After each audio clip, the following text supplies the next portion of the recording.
Let's look at the proper way to conduct an experiment and talk a little bit about some scientific terminology and variables that we will use within an experiment. Let's start with a basic experiment of a pendulum. And a pendulum is basically just a mass that's at the end of a string. Let's have this like supported by this from the ceiling. And I could, down here, this mass, usually we call the pendulum bob. And I could maybe pull this pendulum bob back a little ways, and maybe at a certain angle, theta.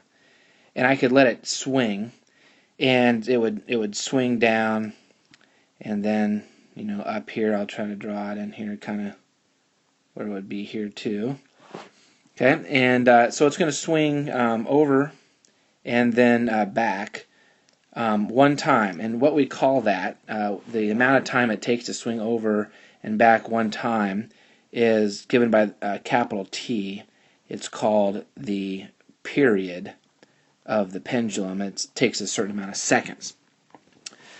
And so we might be interested in doing an experiment to see what things could we change on this pendulum that would affect that period of the pendulum, how long it takes, and we have a stopwatch, and how long it takes for the pendulum bob to go swing over to the right and all the way back to the left one time. What are some variables of the pendulum that we might be able to change to see if it affects the period of the pendulum? So variables are factors or traits, attributes of the pendulum that we could manipulate and see if there's an effect on the period of the pendulum. Usually in scientific experiments is what we're looking for. We're looking for kind of cause and effects. So we're trying to figure out what can I change, what variables can I change that might affect the period of the pendulum. And so we have to make a good list of possible variables that we might have to deal with. So what are some variables of the pendulum that we could change, manipulate, that might affect the period of the pendulum? Well, there's a couple that are pretty obvious. We could maybe change the angle by which we pull it back, theta. Maybe if I pull it back farther, maybe it'll be a longer period. Maybe it'll take more time for it to swing all the way back and forth.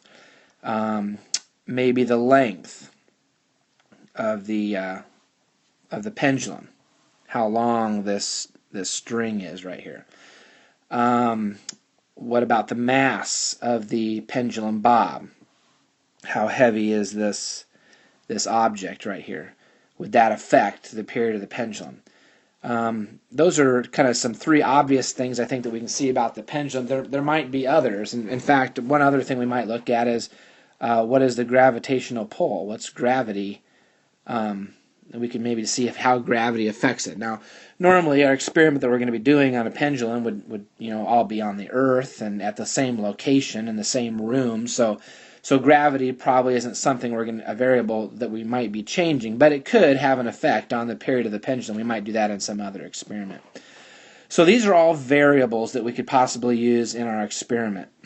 So what we want to do is we want to figure out what variables, if any of these variables, affect the period of the pendulum. So when we design an experiment, students get in trouble a lot when they try to they want to answer the question, which of these four variables here affect the period of the pendulum? Well, we start experiments where we pull it back a certain angle, a certain length of a pendulum, certain mass, and we let it go and we measure a period, but then we change all of these variables. We pull it back at a different angle and we have a different length of a pendulum and put a different mass on there, and you might get a different period. But the goal wasn't just to try to get a different period. The goal was to try to figure out what variables affect the period. So we always get in trouble when we try to change a whole bunch of variables all at the same time. We don't have a whole lot of patience in science sometimes. What we want to do is we want to choose one variable at a time to do a test on. So we got to pick one of these variables, which we are going to call our experimental variable. And we could pick any one of these. Maybe we'll pick the the mass. So the point is we choose one at a time, and whatever variable you choose to is the variable that we're going to change and manipulate to see how it affects the period. That variable is what we call the experimental variable. The experimental variable. That's the variable that we're going to use to change to see how it affects the period.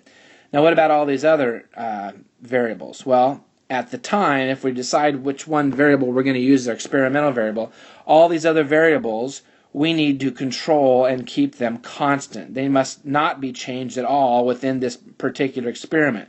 We could do another experiment later and we could change one of these variables to see. But at this time, we're going to only choose one at a time. That's called our experimental variable. All these other variables here are called control variables. People get this confused. They think the one we're controlling is the one that we're changing. Well, the one that we're changing is called the experimental variable. All the other ones we are controlling by keeping them constant so that they don't have an effect on the period of the pendulum or whatever the output we're looking for. Okay, so that's the difference between control variables. You have a whole bunch of control variables, and you'll only have one experimental variable. There are some other terms we want to use here. Let's erase some of this, and let's go on ahead and let's look at how we would graph the results of our experiment.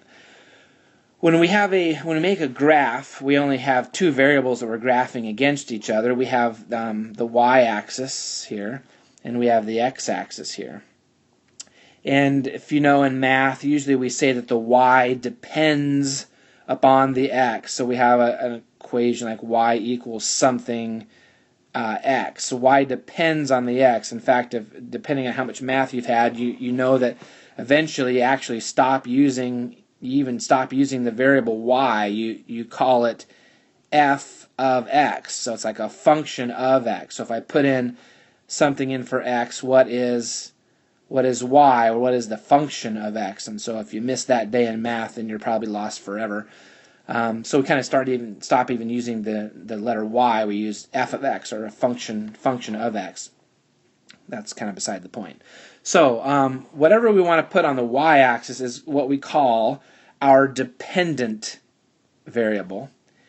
And we're trying to see how y changes, or how the dependent variable changes as we modify or change the x value, which is what we call the independent value. So in our independent variable, sorry. So in our experiment here, what is our independent variable? You could pause the movie and answer the question if you'd like. The independent variable in our experiment that we're doing like right now, what was it? Oh yeah, it was the mass. Right? We're going to change the mass of the pendulum bob and see how that affects the dependent variable. And the dependent variable here, of course, is the period of the pendulum. So we're trying to see how does the period of the pendulum depend on the mass of the pendulum. So if we remember, we keep all of our terms here. Our independent variable then is also called our experimental variable.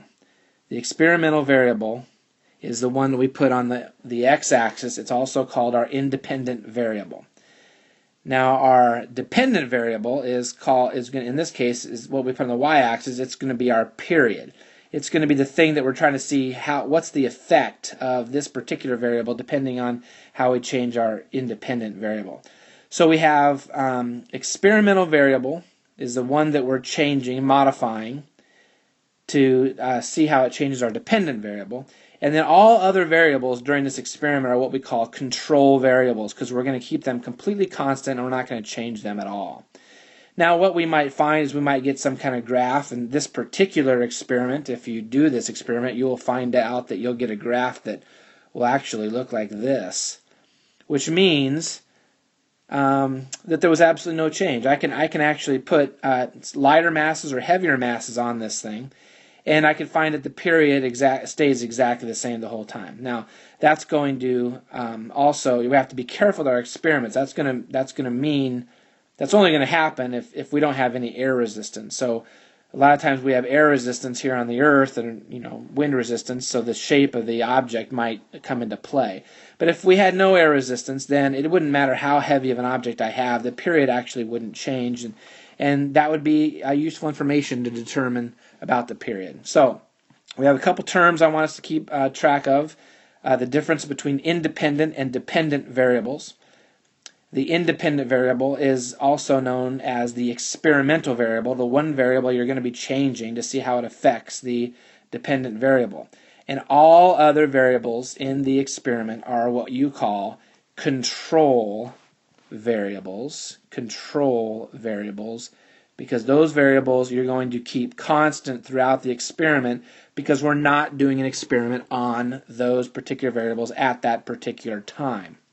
And we don't want to have any of those variables being affecting the period, because then we won't know if it's those variables or the experimental variable that affected the period or the dependent variable, and that would be a problem. So hopefully you understand the difference between independent and dependent variables and the experimental variable and control variables.